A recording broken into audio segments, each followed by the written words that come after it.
السلام عليكم ورحمة الله وبركاته. بداية فيديو جديد مع هشام.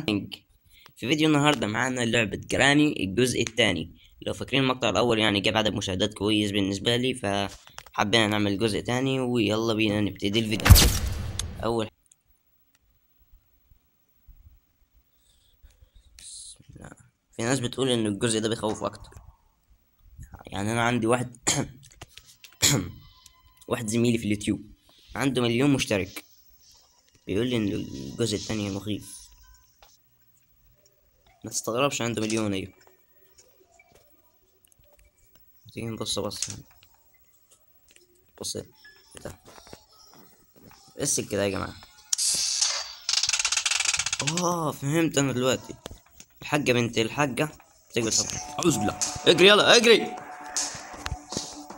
مسكني صح؟ مسكني يا ابن اللذيكة، يا ابن اللذيكة. وايه اللي حصل يا حاجه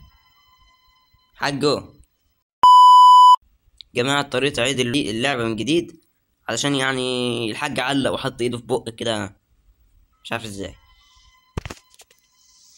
انا هختم 3 اجزاء جراني. انتوا تعرفون يعني ان انا مش بخاف اصلا. عيب. جراني يا جراني يا جراني، في المكان ده. ايه ده؟ اللي يعرف باب مفتاح الخروج منين يقول لي يا جماعة في الكومنتات. ايه اللون ده؟ مفيش حاجة يعني. خلينا نعلي الصوت علشان نحس بالخوف.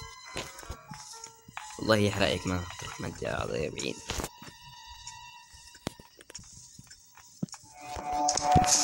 اجري يلا يا بنت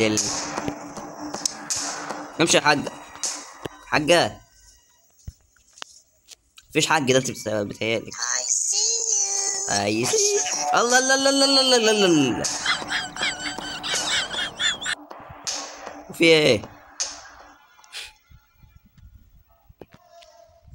ما تمشي يا عم خلاص. سيت حاجة. خليك قاعد هنا يا عم. بتحط لي في بنزين هنا، معناه ان في عربية.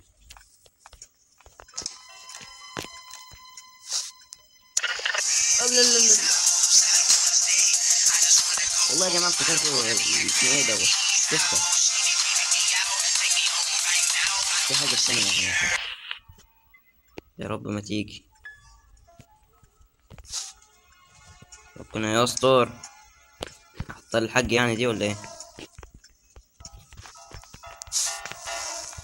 افتح يا عم البتاع ده. تمام. هو ايه ده؟ هات محتاج. في صوت كهرباء يا بنت الخبيثة. شايفين يا جماعة؟ في كاميرا هناك. قرب لكم الشاي. أعوذ بالله من الشيطان الرجيم.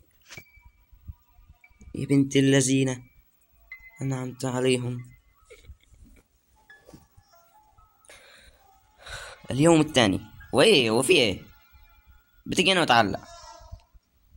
طيب يا جماعة، وبكده نكون وصلنا لنهاية الفيديو. متنساش تعمل لايك واشتراك في القناة لو عجبك الفيديو. سلام.